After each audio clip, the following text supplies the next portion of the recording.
Xarici görünüşə olan gözləntilərimiz haqqında da sizlə danışmaq istəyirəm.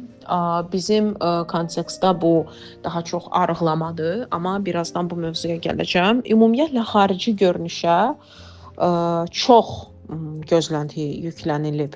Bu mən həmişə düşünmüşəm ki, bu kinematografiyanın nəticəsidir. Çünki əksər hekayələr nəyin üzərində qurulub ki, aşkili, heç kimin bəyənmədiyi, niyəsə bütün o kinolarda həmin xanımlar braket taxırdı. Belə bir xanım olur, baxımsız olur, sonra həyatında bir şey baş verir, o gedir salona, möhtəşəm bir stilist tapır, onun saçını düzəldirlər, makiyaj, aşki çıxdı, braket çıxdı, xanım oldu model, krasavitsa və artıq bunun həyatında möhtəşəm transformasiyalar başladı. Onun dost çevrəsi genişləndi, hər kəs onun podruqası olmaq istəyir, oğlanlar bunun dalıyca qaçır, onun kiməsə bəslədiyi hisslər qarşılıqlı olur, ona da fikir verirlər. Yəni klassik kino süjetidir. Və əslində mədəniyyətdə yer almış belə bir hekayələr insanları doğrudan da yaxşı yerə aparmır. Çünki hər kəs düşünür ki, mənim həyatımın uğursuzluğunun nəticəsi mənim xarici görünüşümdür. Burada təbii ki, başlanır bütün bu plastik əməliyyat hekayələri, amma bizdə mövzu arıqlamadır. Ona görə də buradan girəcəm ki, xanımlar düşünür ki, deməli, əgər məndə də necə deyim, uğurlu hesab olunan iş, lüks həyat, uğurlu münasibət, maraqlı hekayələr, necə deyim, intellektual dost çevrəsi filan. Yəni hər şeyin səbəbi mənim xarici görünüşüm, bizim halda isə mənim artıq kilomdur. Və əslində bütün bu şeylər, dediyim kimi münasibət, iş insanın xarici görünüşünə baxan məqamlar deyil. Yəni biz niyəsə düşünürük ki, uğurlu münasibətlərdə təkcə incə, arıq, hündür, model ölçülərinə malik xanımlar olmalıdır və biz də onlara belə meyillənirik ki, biz də elə olaq, biz də sevilək, diqqət görək və ya iş və ya olsun gözəl paltarlar. Yəni insan hətta orada belə başlayır həyatını ertələməyə ki, mən bu gözəl paltarı arıqlayandan sonra alaram. Yəni çünki burada elə gözlənti olur ki, problem mənim xarici görünüşümdədir. Mən arıqlasam, mənim uğurlu işim də olacaq, mənim istədiyim çevrəm də olacaq, çox da belə gözəl münasibətim olacaq. Yəni bütün problemlərim bir dənə xarici görünüşə görədir. Və bu fikir ən maraqlısı odur ki, bizim fərqində olmadan o backgroundda o fikir bizim həyatımızı idarə eləyir. Və əksər hallarda mənim özümdə də elə olub və pasientlərimdə də o müşahidə olunur ki, arıqlayırlar və başa düşürlər ki, həyatda heç nə dəyişmir. Burada bir növ daha xoşa gəlməyən bir ağır an yaşanılır ki, insan başa düşür ki, mən bütün problemimin həllini bunda görürdüm və mən bu nöqtəyə çatmışam, amma problemlərim hələ də aktualdır. Mənim hələ də münasibətim yoxdur, mənim hələ də istədiyim iş yerim yoxdur, yüksək maaşım yoxdur.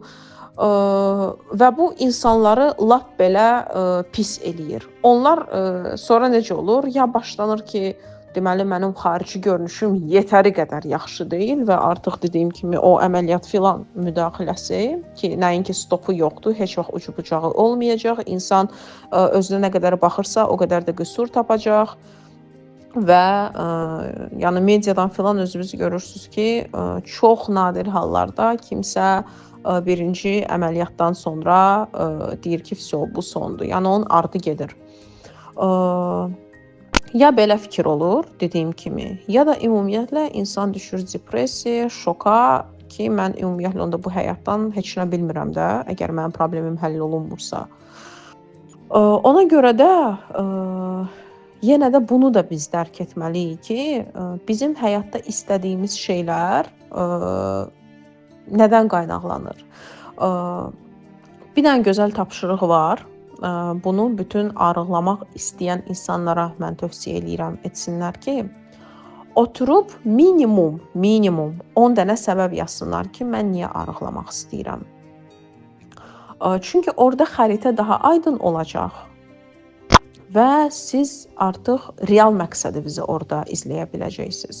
Yəni tutalım mən niyə arıqlamaq istəyirəm? Çünki bu məni daha gözəl eləyəcək. Daha gözəl olsam niyə?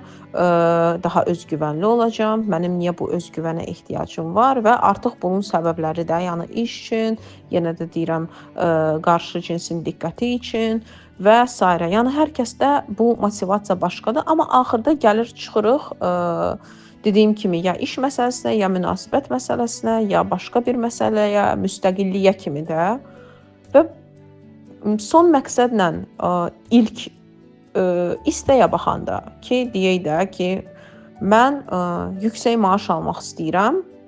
Birinci cümləmiz nə idi? Mən arıqlamaq istəyirəm. Və biz başa düşürük ki, yəni okey, bunun ilə əslində əlaqəsi yoxdur. Yəni artıq çəkili insanlar da yüksək maaş alır, artıq çəkili insanlar da müstəqil olur, lüks həyat yaşayır, sevgi dolu münasibət yaşayır. Yəni niyəsə biz bunu bilirik, amma özümüzdə qəbul eləmirik və ya özümüzü o sırf xarici görünüş çərçivəsinə uymasaq buna layiq görmürük. Bəlkə də sadəcə buna layiq görmürük. Problem də elə bundadır. Ona görə də daha sağlam yanaşma o olar ki, yenə də mən çalışıram bunu bütün podkastlarımda deyim ki, bəlkə də bu xoşa gəlmir. Yenə də beyin heç bir tərəfdən məsuliyyət qəbul etməyi sevmir.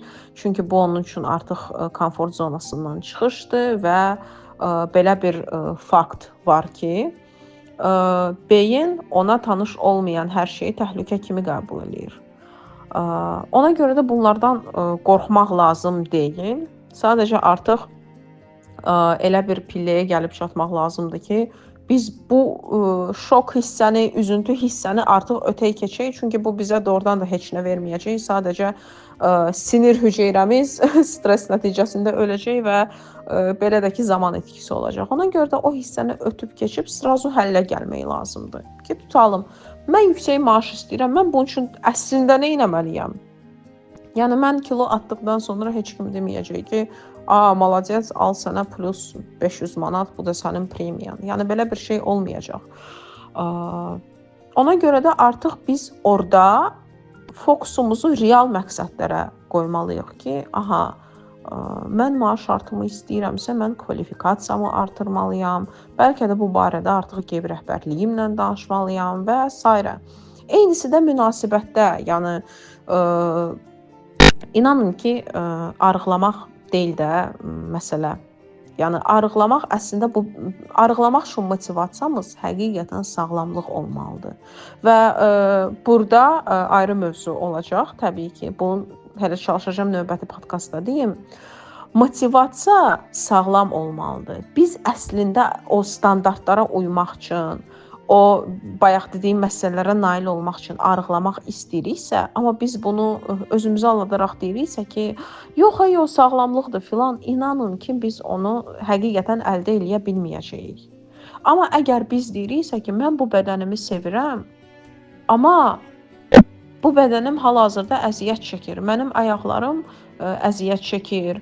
Mən yürüyüş eləyə bilmirəm. Mənim ürəyim tez-tez döyünür və bu kilolara görə bu ürəyə, bu qan dövranını idarə etmək çətindir və mən buna görə arıqlamaq istəyirəm və bu bizim daxildən gələn motivasiyamız olsa, inanın ki, arıqlamaq prosesi birincisi daha asan, stressiz baş verəcək. İkincisi də özündə real motivasiya daşıyacaq. Nəinki arıqlamaq istəyirəm, çünki kinematografiyada, kinolarda gördüyüm həyatdan mən də istəyirəm. Yəni belə çoxdan istəyirdim bu mövzuya da toxunum və növbəti podkastda elə bayaq dediyim sağlam olmaq və arıqlamaq motivasiyası haqqında danışacağam.